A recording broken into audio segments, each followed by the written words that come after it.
livro? Eu tenho um livro sobrando aqui. Não? Tá bom?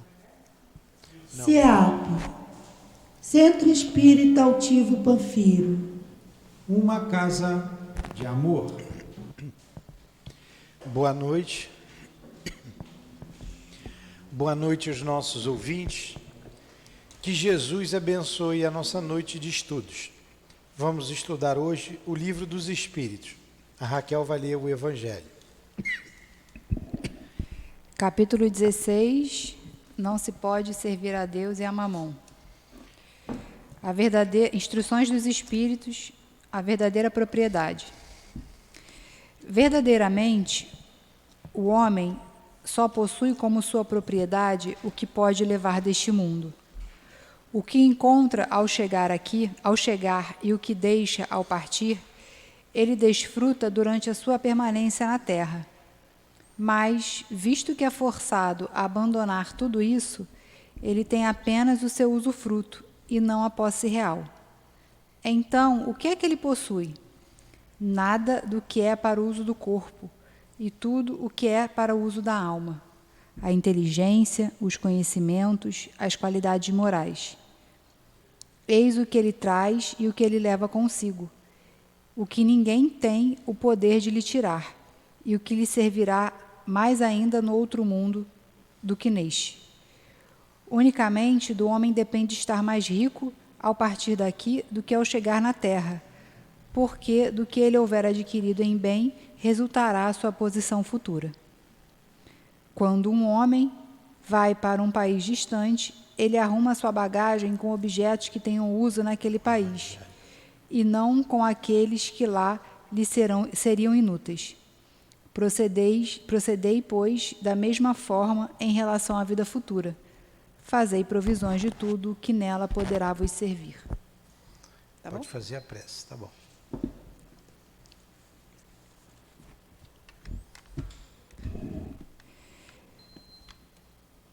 Meu Deus, Senhor Jesus, espíritos bondosos e amorosos, trabalhadores do CEAP, Eurípides Bassanufo, patrono do nosso estudo, agradecemos a oportunidade de estarmos aqui juntos estudando o Livro dos Espíritos, estudando a doutrina espírita.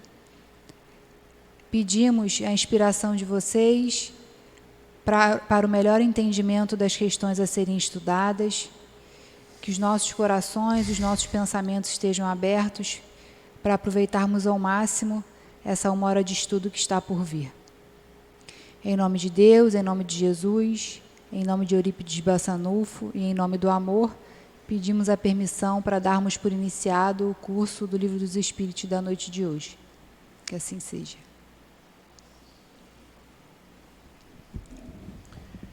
Muito bem. Então, nós estamos na introdução número 5, não é isso? Nós retornamos, vamos para a introdução número 5. Vamos ver se eu tenho que voltar primeiro para a introdução número 1 ou não, depende de vocês. Tá bom o som? Tá bom o som? A introdução número 1 está falando da diferença de espiritualismo para espiritismo. Rafaela, qual a diferença de espiritualismo? Melhor, o que é o espiritualismo? A crença na alma. Você concorda, neném? É. Não, então o que é o espiritualismo?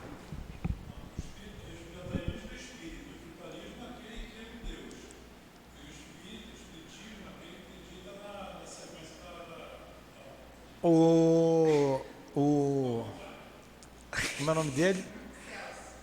Um dos dois tirou 0. Você concorda com quem ou discorda dos dois? O que é o espiritualista?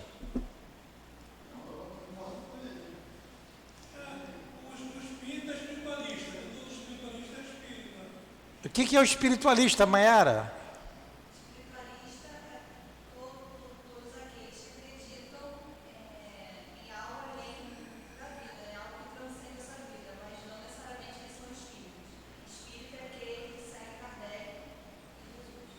Então vamos lá, eu só perguntei uma para eu não tirar ponto, respondeu perfeitamente. E o espiritualista é aquele que acredita que há algo a mais no corpo físico.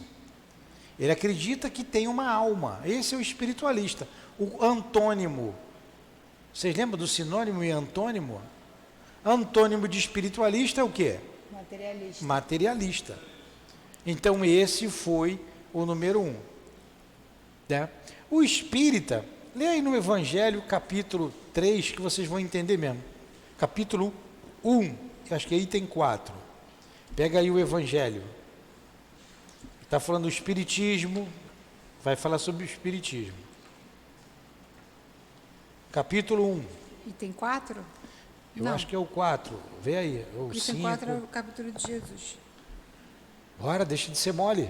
Estou olhando, capítulo, item 5 fala do Espiritismo. Então, o que é o Espiritismo? Lê aí. O Espiritismo é a nova ciência que veio revelar aos homens, com provas irrecusáveis, a existência e a natureza do mundo espiritual e as suas relações com o mundo corporal. Olha aí. Veio, através da nova ciência, trazer por meios incontestáveis a existência do espírito e a sua relação com o mundo material. É disso que trata o Espiritismo. É isso que a gente está fazendo aqui. É dessa relação, porque nós somos espíritos. E qual a influência de quem já morreu sobre a gente? Quem já morreu, entre aspas, né? Que só morre o corpo. Aí a gente viu que o espírita, ele acredita na alma, mas todo espiritualista também acredita na alma, não é? Que foi a introdução número 2. E o que é a alma para o espírita? É o espírito com corpo. É o espírito encarnado. Não. O que é o... É assim. Tá bom, vou fazer. O que é o espírito? Pronto. O que é o espírito? Para nós, o que é o espírito? A alma. O que é o espírito?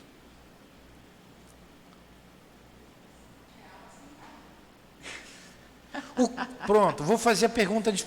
Olha, eu vou entender que eu não fiz a pergunta direito. O erro é meu, vamos lá. O que acontece com a alma ou com o espírito depois que o homem morre? Nada, ela continua viva. Tá, Ela é ela imortal. continua viva. Não acontece nada. Mas vai para onde? Vai para o céu? Vai para o plano espiritual. Hã? Vai para o plano espiritual. O plano espiritual. Mas o que acontece com ela? A alma é um ser imortal que mantém a sua individualidade. Então é com esse ser que mantém a sua individualidade que nós vamos estudar aqui. Toda vez que a gente se referir ao espírito, é um ser que manteve a sua individualidade após a morte e que não morreu, que é imortal, que não morre e que mantém a sua individualidade após a morte. Foi isso que nós vimos no item 2, falando sobre a alma. Graças a Deus não existe o inferno, né? Senão estava todo mundo lá, né? Daí íamos encontrar muitos amigos por lá, né? Ainda bem que não existe. Mas vamos lá. Isso foi a semana passada, está muito fresquinho. No item 3, da introdução número 3, Kardec começa a dar respostas àqueles que negam, a partir daí, aqueles que negam a doutrina espírita, que negam a manifestação dos espíritos, que negam essa individualidade após a morte, a vida após a morte, e que eles se mantêm com a sua individualidade e influenciam nas nossas vidas. Mas na introdução número 3, ele começa a ensinar o quê? O que a gente estudou semana passada, que eu fiquei aqui meia hora falando? Ó, eu estou lembrando porque eu falei semana passada. Vocês iam tirar 0 na prova, hein? Isso, a origem, o princípio dos fenômenos, as mesas girantes, como começou, quando começou. Não foi isso? Muito bem, graças a Deus. Vamos lá. Tudo bem, estudamos bem isso aqui. Na número 4, continuou com com esse princípio. Basicamente, eu mandei até vocês sublinharem aí na introdução número 4. O que a gente tira aqui? Só queria uma palavra, uma frase apenas, que eu mandei vocês sublinharem. Quer dizer, mandei, eu pedi. Agora eu estou mandando, para vocês não esquecerem mais.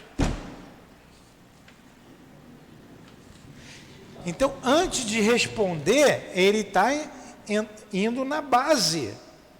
Na base. Declarou. Quem foi que respondeu? Queria ter um filho assim. Ganhou. A estrelinha, ganhou. Foi o próprio fenômeno que se declarou espírito.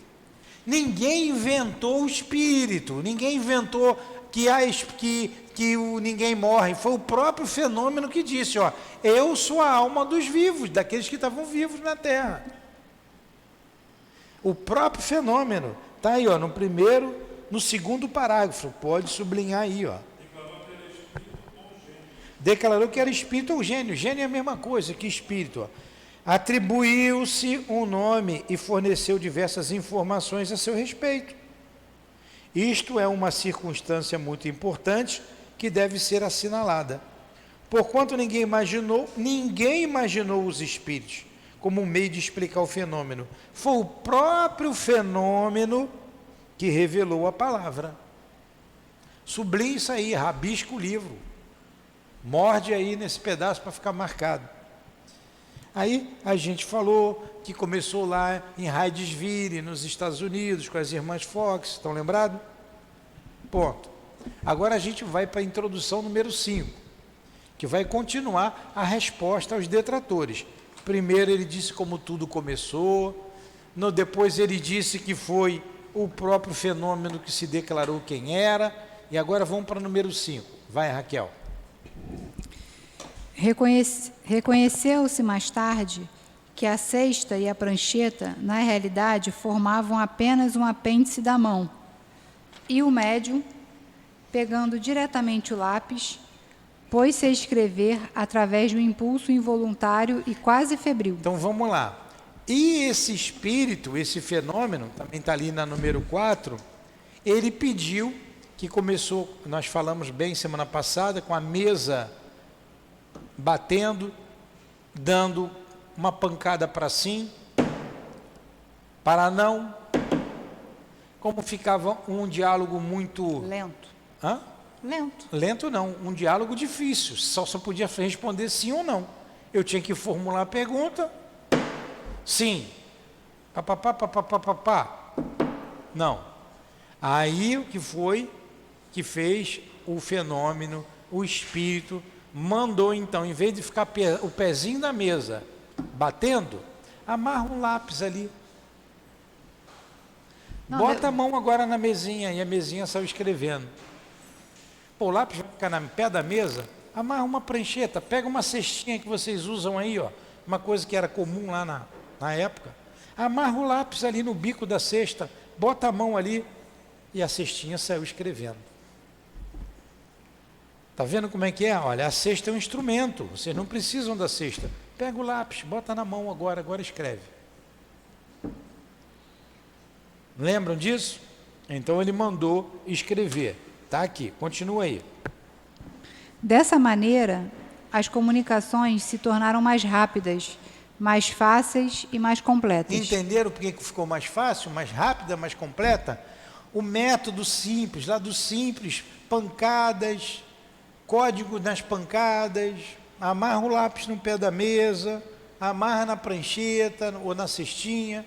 Ó, não precisa nada disso, vai para a mão. Aí ficou mais rápida, se desenvolveu ali a comunicação. Continua. Hoje é o meio mais utilizado, tanto mais que o número das pessoas dotadas desta aptidão é bem considerável e se multiplica todos os dias.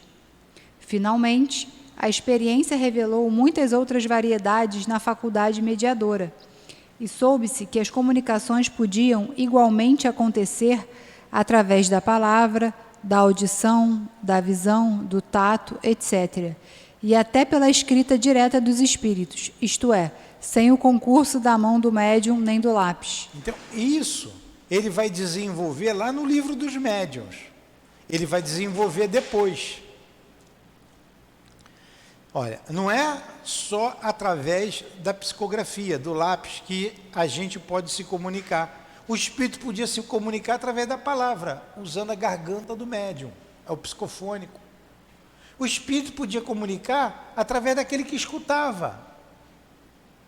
O espírito podia se comunicar através daquele que via o mundo espiritual. Ele via, ele ouvia. Os espíritos podiam se comunicar através da voz direta, que é a pneumatofonia, através da escrita direta, a pneumatografia, e todos esses tipos de comunicação, de acordo com o aparelho que eles tinham. Quem é um aparelho? O médium. O Kardec desenvolve esse sistema de comunicação lá no livro dos médiuns, tá? Aqui ele está apenas dizendo que eles poderiam se comunicar de outras formas. Perguntas? Você vai entender lá no livro dos médiuns. O tá? lápis levanta sozinho e escreve. Lá no livro dos médiuns, mas a médium. gente já... Não, porque é dispendioso, Gasta muita o energia. fluido era mais para mostrar o fenômeno. Eles faziam assim, eles pegavam uma folha em branco, botavam numa pedra, isso aqui é uma pedra, botavam em cima de uma pedra de ardósia, pegava outra pedra, botava aqui em cima, amarrava, botava na gaveta, fechava com a chave e engolia a chave. Depois iam lá, né, tinha que botar a chave, abria a gaveta, tirava e estava aqui a escrita todinha, a mensagem no papel. Isso é escrita direta. Tá? Ou simplesmente colocavam a folha de papel numa gaveta, trancava e depois eles iam lá e estava ali a mensagem. Tudo bem até aí? Sim, Isso aí a gente desenvolve melhor lá no livro dos médiuns. Sua mãe sabe muito disso, porque ela me perturbou aqui na aula quando eu estava falando sobre isso. Então ela sabe te explicar muito bem. Tá? Escrita direta. Tudo bem até aí? Tá. Então vamos lá, continua, Raquel. Obtido o fato, restava constatar um ponto essencial: o papel do médium nas respostas e a parte que nelas pode tomar mecânica e moralmente. Duas circunstâncias capitais que não poderiam escapar a um observador atento podem resolver a questão. Então lá também no livro dos médiuns ele vai desenvolver melhor essa questão da moralidade do médium, tá? E da forma que ele escreve, que pode ser mecânica, semimecânica ou intuitiva. E isso se desenvolve também melhor lá no livro dos médiuns. Continua. A primeira é a maneira pela qual a sexta se move sob sua influência, unicamente pela imposição dos dedos sobre as bordas. O exame demonstra a impossibilidade de qualquer direcionamento. Esta impossibilidade se torna patente, sobretudo, quando 2 ou 3 pessoas se colocam ao mesmo tempo, junto à mesma cesta. Seria preciso haver entre elas uma concordância de movimentos verdadeiramente fenomenal. Seria preciso ainda concordância de pensamentos para que elas pudessem se entender sobre a resposta a dar à questão proposta. Um outro fato, não menos singular, vem ainda aumentar a dificuldade. É a mudança radical da escrita, conforme o espírito que se manifesta, e toda vez que o mesmo espírito retorna, sua escrita se reproduz. Seria preciso, portanto, que o médium tivesse treinado a mudança de sua própria caligrafia de 20 maneiras diferentes e, principalmente, que pudesse lembrar-se daquela que pertence a esse ou aquele espírito. Vocês estão entendendo? Por que ele está falando isso? Porque tinha gente que diz assim, ó, isso é da cabeça do médium, é ele que escreve, não tem espírito nenhum. Aí está falando, botava a cesta, amarrava aqui o lápis na cesta para escrever, 3 médiuns botavam a mão aqui e saía escrevendo. Como é que é da cabeça do médium? Eles tinham que combinar muito bem para fazer as letras. E eram textos. Então ele está dando uma resposta àqueles que dizem que a doutrina espírita é invenção, é da cabeça do médium. A gente vai ver lá na frente a coisa do demônio, a gente vai ver uma porção de coisa aqui, uma porção de ideias, que alguns eram até alguns sistemas, e que Kardec refuta essas ideias. Também lá no livro dos médiuns, isso é bem detalhado, quando estudamos os sistemas. Continua, Raquel. A segunda circunstância resulta da própria natureza das respostas, que estão, na maioria das vezes, sobretudo, quando se trata de questões abstratas ou científicas, notoriamente fora dos conhecimentos, e algumas vezes do alcance intelectual do médium, que, de resto, mais comumente, não tem consciência do que se escreve sob sua influência, que com muita frequência não entende ou não compreende a pergunta feita, visto que ela o pode ser numa língua que lhe é estranha, ou mesmo mentalmente, e que a resposta pode ser dada nessa língua. Eu já pensei isso. Hã? Não entendeu? Não, eu já pensei isso. Eu sou brasileira. Aí um espírito americano morre. Como é que ele vai se comunicar através de mim, inglês? Pode ser até um chinês, que só fala em mandarim. Como é que eu vou entender? Porque ele se comunica através do pensamento. Não é através da linguagem. Ele não vai falar para você, escreve aí, na língua dele. É o pensamento dele.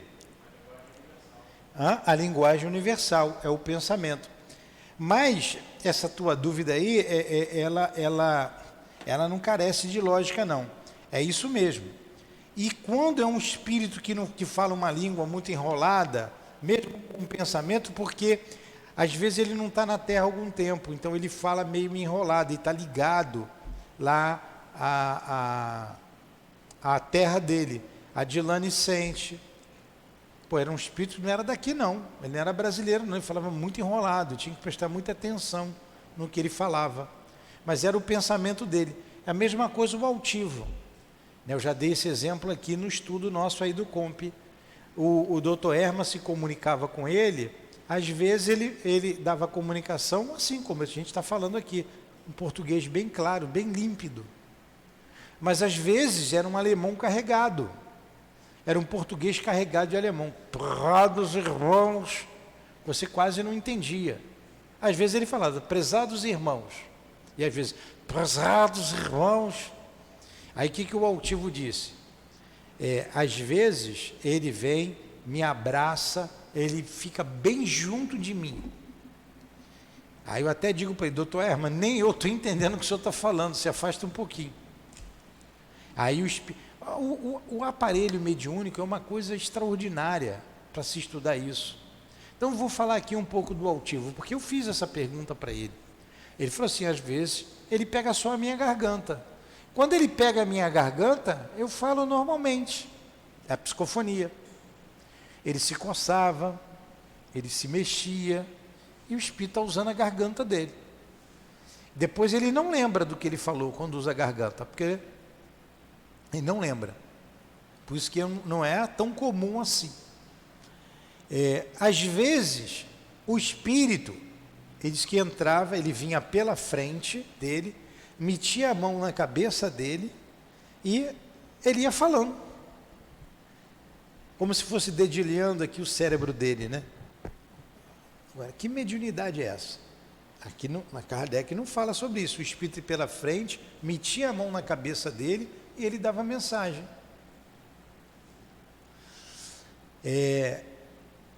Às vezes, quando ele incorporava mesmo, ele não lembrava de nada, e às vezes o espírito mais afastado, ele ia ouvindo o que o Dr. Herman falava e ele transmitia. Esse mecanismo, ele é muito interessante para ser estudado, o que não deixa nenhuma dúvida. Não deixa nenhuma dúvida. O Divaldo tem até na internet um fenômeno interessantíssimo. Ele foi na França, olha só, e ele deu uma mensagem em francês. Ele não fala francês, em francês, e que só podia ler com espelho, que escreveu tudo de trás para frente. Provavelmente, para não dizer certamente, um monte de incrédulo lá naquele auditório. Ele escreveu, ninguém entendia, aí teve que botar um espelho, no espelho dava para ler somente com o espelho. Está até na internet isso aí que no outro dia eu vi. Olha o fenômeno aí sendo comprovado. Eu estou citando esses fenômenos aqui, ligeiramente, porque é isso que Kardec está dizendo para os seus detratores. Isso não é da cabeça do médium, não. É uma inteligência estranha. Eu falei para vocês aqui semana passada da experiência lá que Leon Denis traz de um grupo de espíritos, tá? Acho que o Vitor Hugo está nesse grupo, não me recordo muito bem, mas a mesa que dava as respostas, e eles queriam a definição de algumas palavras em 12 palavras. Amor, em 12 palavras, lembra que eu falei isso? A mesa ia e dava a resposta. Fé, ainda lá para as tantas eles pedem a definição de fé. Fé é um sentimento, blá blá blá, não me lembro lá da frase, vai definido. Antes de terminar a frase, eles seguraram a mesa. Seguraram a mesa e tentaram completar a frase, fazendo sentido no que a mesa, quer dizer, a mesa era um instrumento, o que o Espírito estava falando. E tentaram escrever, todos eles. E não conseguiram definir a palavra fé com as 3 palavras que restavam. Aí eles vão e soltam a mesa e ela termina a frase. E a razão explica, né? Como é em francês já, e a razão explica. Mas são 3 palavras, a razão explica. E, aí estava lá, a razão explica. Eles não conseguiram. Provou o quê?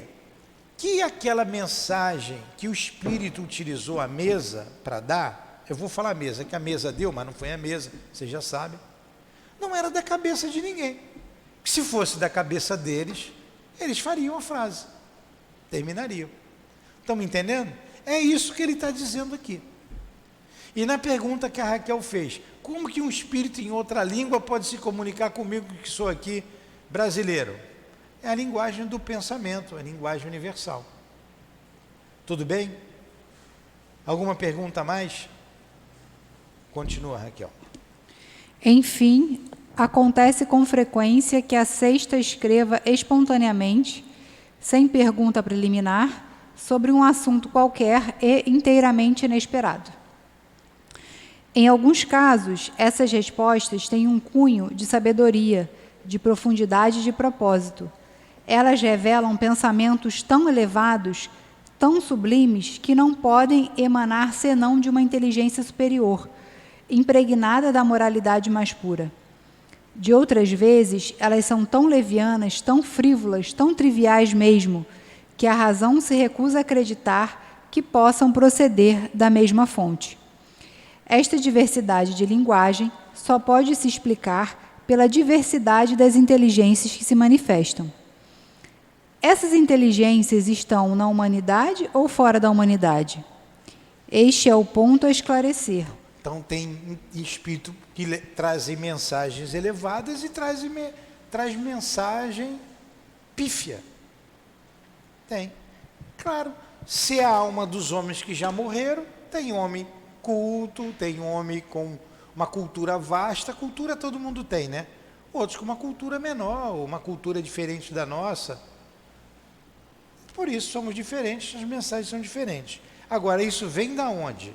É o mundo espiritual? Continua. Este é um ponto a esclarecer e cuja explicação completa encontrar-se-á nesta obra, tal como foi dada pelos próprios espíritos. Vai ser desenvolvido ali. E com relação às respostas que não está na cabeça do médium, a gente tem um médium aqui, vocês sabem disso, que ajuda ali no atendimento médico espiritual, né? O nosso Giovanni já esteve lá algumas vezes. E quantas vezes tem que tomar tal remédio? É esse o antibiótico. Mas como ele não pode, ele é médium, uma pessoa simples, Ele não pode prescrever remédio. Fala para o médico. O médico vai e escreve e prescreve o remédio. Eu estava com um problema aqui na unha, que estava bem feia a minha unha, a gente não cuida, né? Aquelas coisas que dão na unha, que você já sabe o que é, né? Unheiro, não sei lá o que é, na unha do pé. Já estava um tempão. Aí eu mostrei, porque eu fui tentar tirar, feriu, aí receitou, foi o doutor Bezerra que receitou uma pomada. A minha irmã estava lá, ela é médica, é um antibiótico. Aí minha irmã falou assim, isso não é para isso não, você tem que tomar isso, isso aqui não é para isso, você tem que tomar tal remédio, você tem que comprar tal remédio, etc, etc. Tá legal, mas escreve aí para mim essa pomada, que tem muita gente que precisa, eu vou comprar e vou deixar aqui. E eu passei. E ficou bom. Eu ia ter que tomar remédio, que para isso tem que tomar remédio toda semana, fluconazol, né? O fluconazol? Fluconazol. Ia ter que passar aquele esmaltezinho, lixazinha, limpa. Muito trabalho, né? Eu fui ali antes de dormir, passava. Antes de dormir, passava. Quando eu vi, a unha ficou boa. Depois eu digo a pomada para vocês. E aí? Era da cabeça do médico? Ela sabia? Giovanni conhece muito bem, sabe Giovanni? Ela sabe? Não sabe. Ela escuta. E para facilitar a receita, ela anda ali lendo, como eu disse para ela, lê, já que o trabalho é teu, você se vira, vai estudar a bula de remédio, começa a ler aí, bula, para que serve isso, para que serve aquilo, você vai facilitar o espírito falar na sua cabeça. Então não é do médium, não tem como você dizer, isso aqui foi o fulano que escreveu. Não é desmerecendo o médium, não é isso, mas está além da capacidade dele.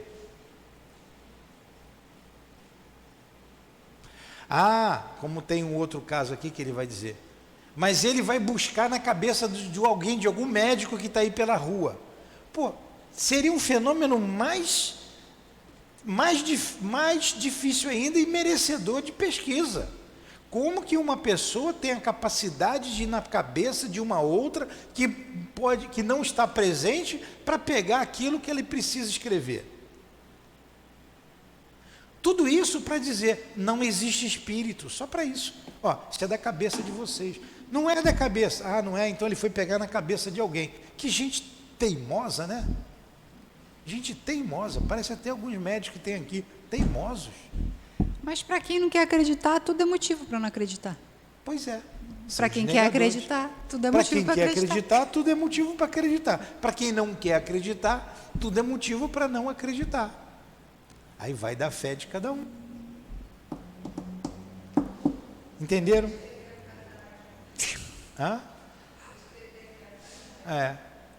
Alguma pergunta? Continua, Raquel. Eis, portanto, efeitos patentes que se produzem fora do círculo habitual de nossas observações, que não ocorrem misteriosamente, mas à luz do dia, que todo mundo pode ver e constatar, que não são privilégio de um único indivíduo, mas que milhares de pessoas repetem todos os dias à vontade. Esses efeitos têm necessariamente uma causa e, desde o momento em que revelam a ação de uma inteligência e de uma vontade, eles saem do domínio puramente físico. Olha, isso acontece toda hora, é só vocês analisarem. Tem um montão de gente provocando isso. E não é de noite, escuro, escondido, não, é a luz do dia. Continua. Várias teorias foram emitidas a esse respeito. Nós as examinaremos em breve e veremos se elas podem explicar todos os fatos que se produzem. Admitamos, por enquanto, a existência de seres distintos da humanidade, uma vez que esta é a explicação fornecida pelas inteligências que se revelam, e vejamos o que eles nos dizem. Tudo bem até aí? Está bem claro? Vocês estão entendendo o que Kardec está falando aqui? Então, vamos lá. Número 6. Semana que vem tem prova, hein? Hoje eu dei aí 0,3, 0,2, 0 para a resposta de vocês. Semana que vem a gente vai perguntar de todas elas. Dei uma lida em casa, estudem, senão a gente começa do 1 de novo. Vamos lá. Como dissemos, os seres que assim se comunicam designam a si próprios pelo nome de espíritos ou gênios e, como tendo pertencido, pelos menos alguns. Como é que é? Pelos menos alguns? Pelos menos alguns, aos homens que viveram na Deve ser terra. pelo menos alguns, está com essa errado aqui. Como dissemos, os seres que assim se comunicam designam a si próprios pelo nome de espíritos ou gênios e, como tendo pertencido, pelo menos alguns, aos homens que viveram na terra. Eles constituem o mundo espiritual, como nós constituímos durante nossa vida o mundo corporal. Resumimos aqui, em poucas palavras, os pontos mais marcantes da doutrina que eles nos transmitiram, a fim de responder mais facilmente a algumas objeções. Entenderam? Eles formam o mundo espiritual e nós o mundo corporal. Para a gente se entender, vamos dar aqui algumas respostas deles. Olha o que os espíritos disseram. Vai resumir aqui a doutrina em poucas palavras. Deus é eterno, imutável, imaterial, único, todo-poderoso, soberanamente justo e bom. Isso aí, vocês entenderam? Eterno, porque sempre existiu. Imutável, ele não muda, nunca mudou as suas leis. A gente é que vai descobrindo as coisas. Ele nunca mudou, ele é imutável. Senão, ele não careceria de unidade. Se ele mudasse, estava sempre se transformando e o universo não se estabeleceria nunca. Então ele tem que ser imutável. Imaterial.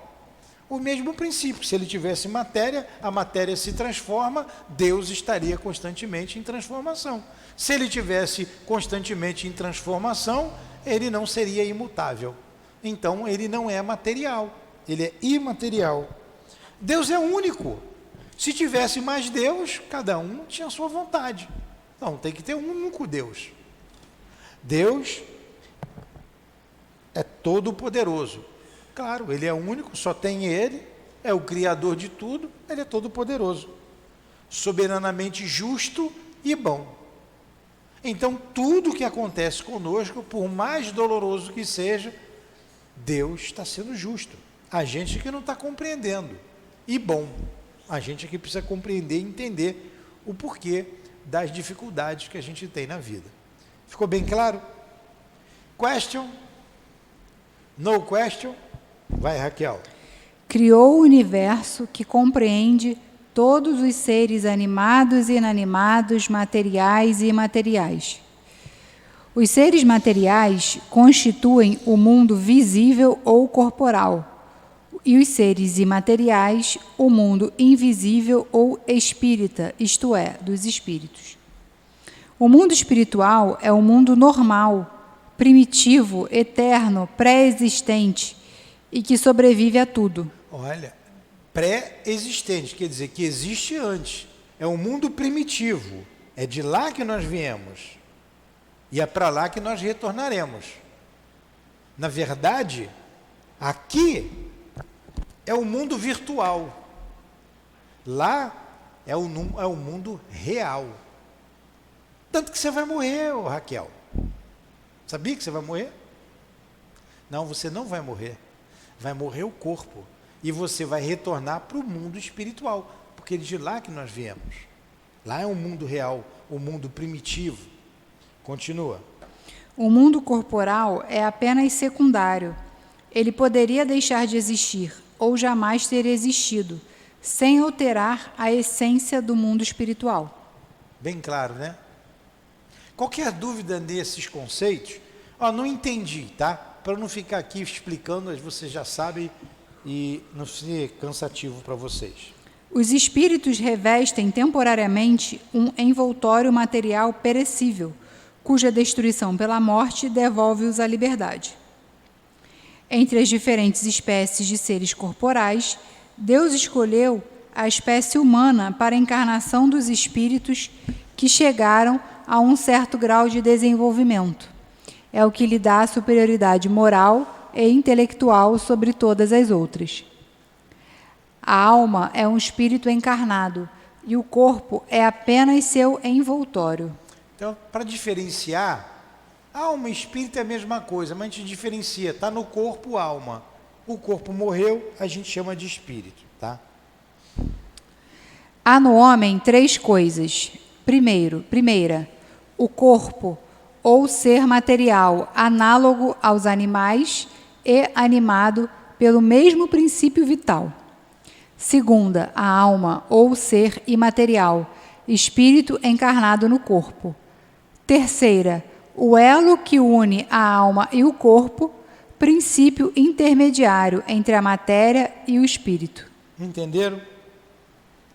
Numa visão holística, vamos falar bonito, uma visão holística, uma visão mais completa do homem. Então, estou vendo ali o neném.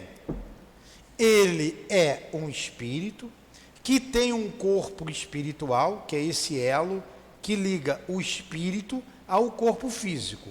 Então, ele é um espírito que tem um envoltório semimaterial, que nós chamamos de perispírito, ou corpo astral, enfim. E ele tem um corpo físico. Ah, eu tenho um espírito. Não, eu sou um espírito que tem um corpo, que o corpo vai embora um dia. Como eu tenho um sapato. Quantos sapatos a gente já usou e jogou fora? Quantas roupas nós já usamos e demos, que jogou fora, ninguém nem podia usar mais, que se desgastou. O corpo é a mesma coisa, é uma roupa de carne e osso que um dia a gente vai abandonar.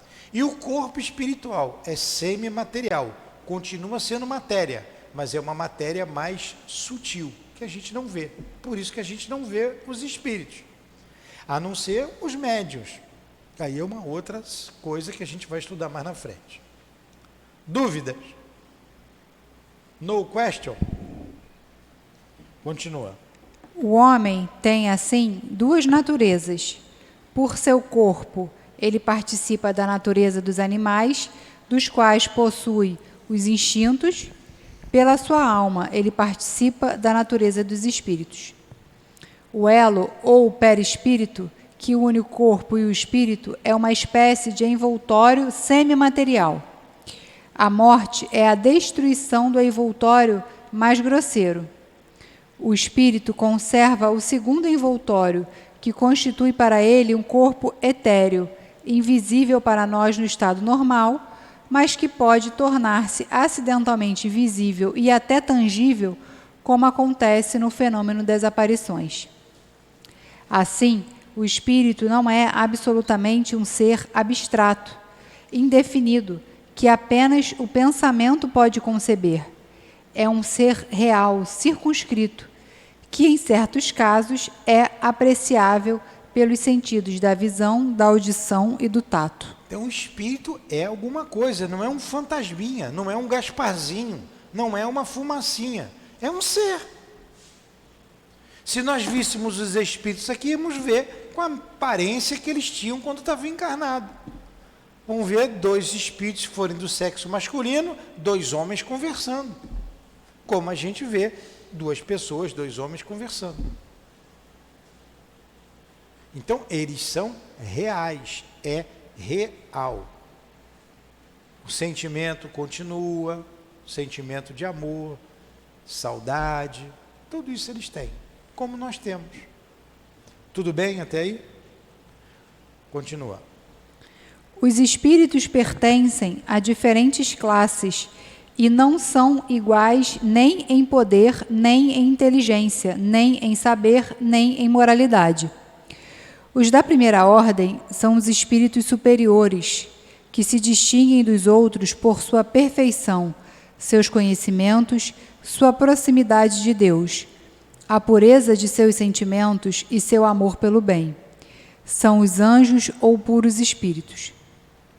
As outras classes afastam-se cada vez mais dessa perfeição.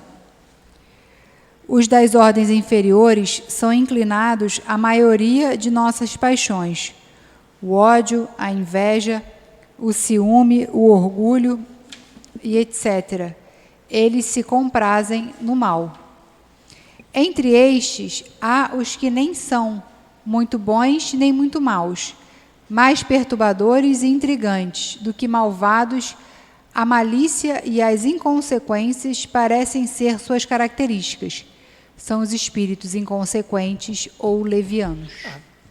Se o camarada é debochado, ele vai morrer, vai ser um espírito debochado. Se é um espírito mau, que gosta de fazer maldade, quantos homens maus tem aí? Vai continuar mal. A não ser que ele se arrependa e se transforma. Então não tem diferença. A gente vai estudar isso lá na frente, aqui no Livro dos Espíritos, quando ele classifica nessas 3 ordens de espíritos imperfeitos, os bons espíritos e os puros espíritos. Tudo bem até aí? Continua. Os espíritos não pertencem perpetuamente à mesma ordem. Todos se melhoram, passando pelos diferentes graus da hierarquia espírita. Esta melhora se dá pela encarnação, que é imposta a uns como expiação e a outros como missão. A vida material é uma prova a que devem se submeter, repetidamente, até que tenham atingido a perfeição absoluta. É uma espécie de peneira ou filtro de onde saem mais ou menos purificados. Entenderam? Só a reencarnação que vai fazendo com que a gente progrida. A gente progride mais rápido aqui no mundo material. Lá a gente demoraria mais. Se progride também no mundo espiritual. Mas aqui a gente acelera o progresso. Tudo bem? Vocês estão ficando cansados? Quer que eu pare agora? Não, está na dá pra hora ter... da gente parar já quase. Mais 5 minutos. Estou vendo a tua mãe aí dormindo já. Está dormindo junto com a Mel. Ah, é. Depois eu aperto ela, ela reclama. Vou fazer pergunta depois, hein? Vamos lá, Raquel.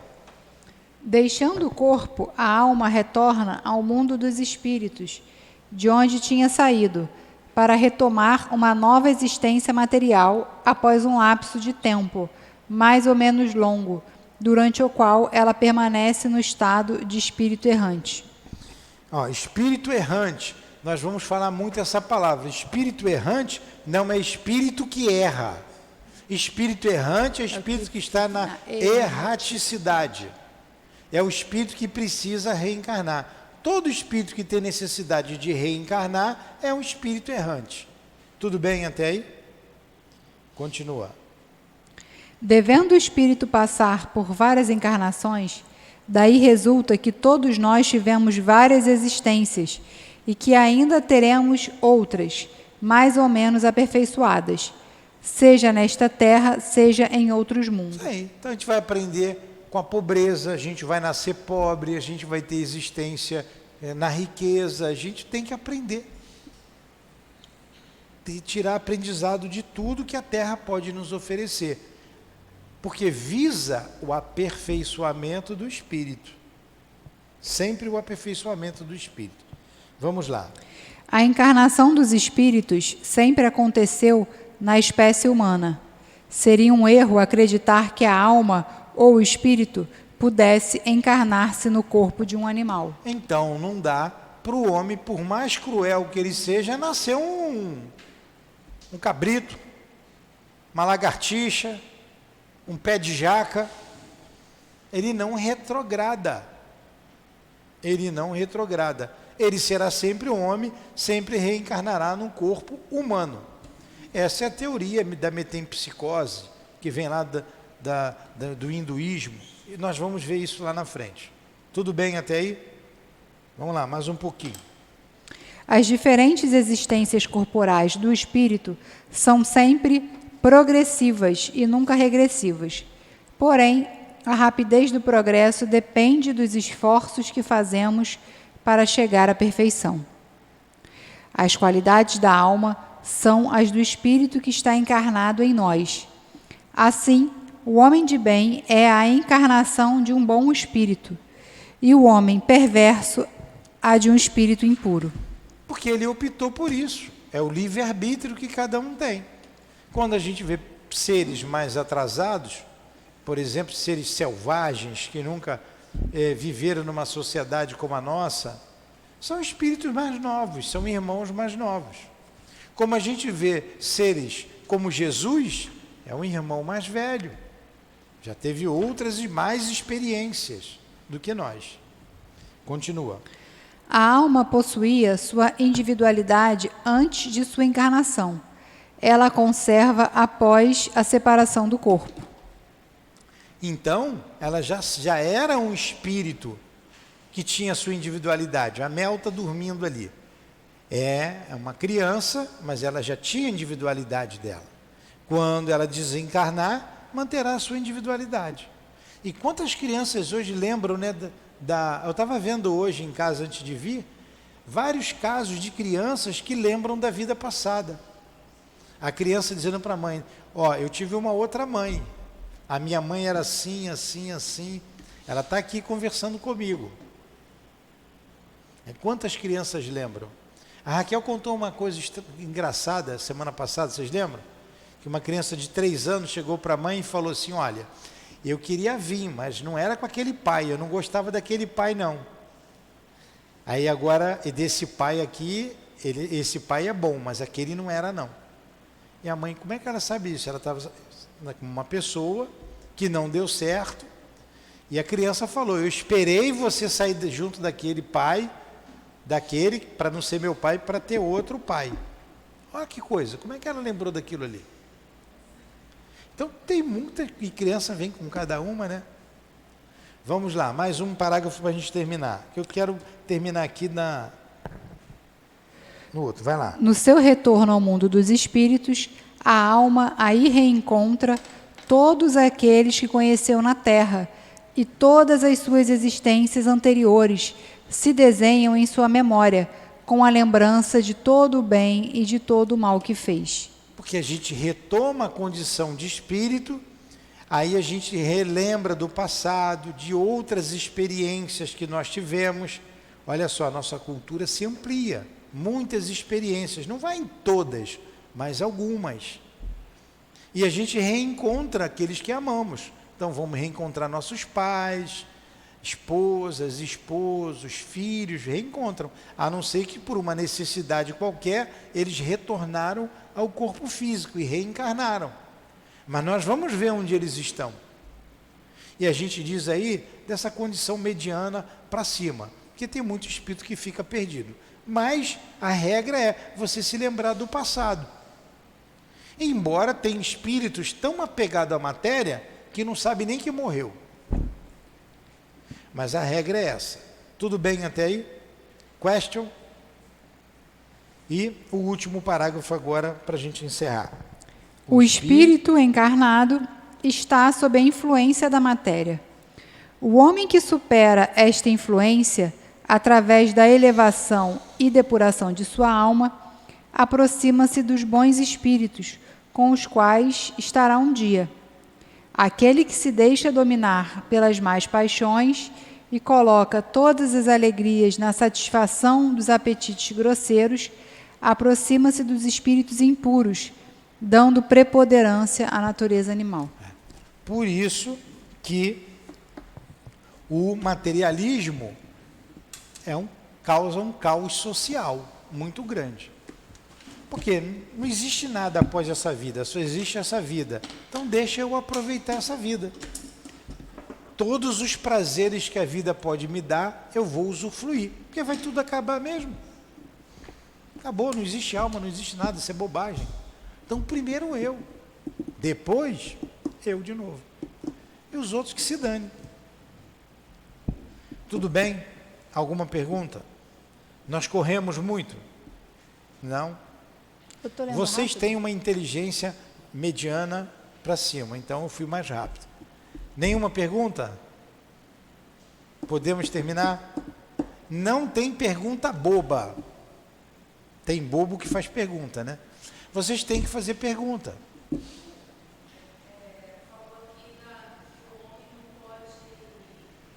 Retrogradar.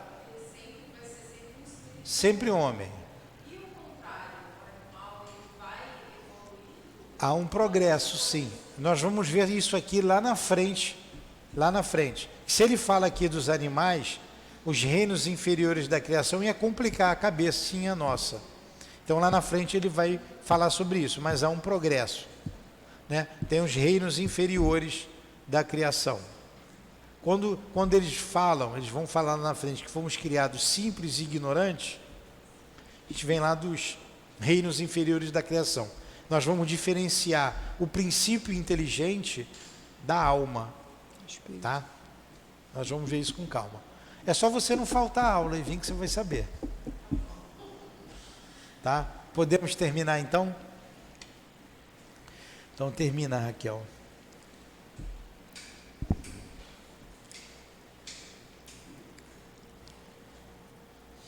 Senhor Jesus, Deus nosso Pai, agradecemos a noite de estudos que tivemos agora. Pedimos que sejamos inspirados daqui para frente a colocarmos em prática tudo o que conseguimos aprender hoje. Agradecemos mais uma vez essa oportunidade de estarmos aqui reunidos, estudando a doutrina dos Espíritos. E nesse momento pedimos a permissão para darmos por encerrado esse estudo, em nome de Deus, em nome de Jesus, em nome de Eurípides Bassanufo e em nome do amor. Que assim seja.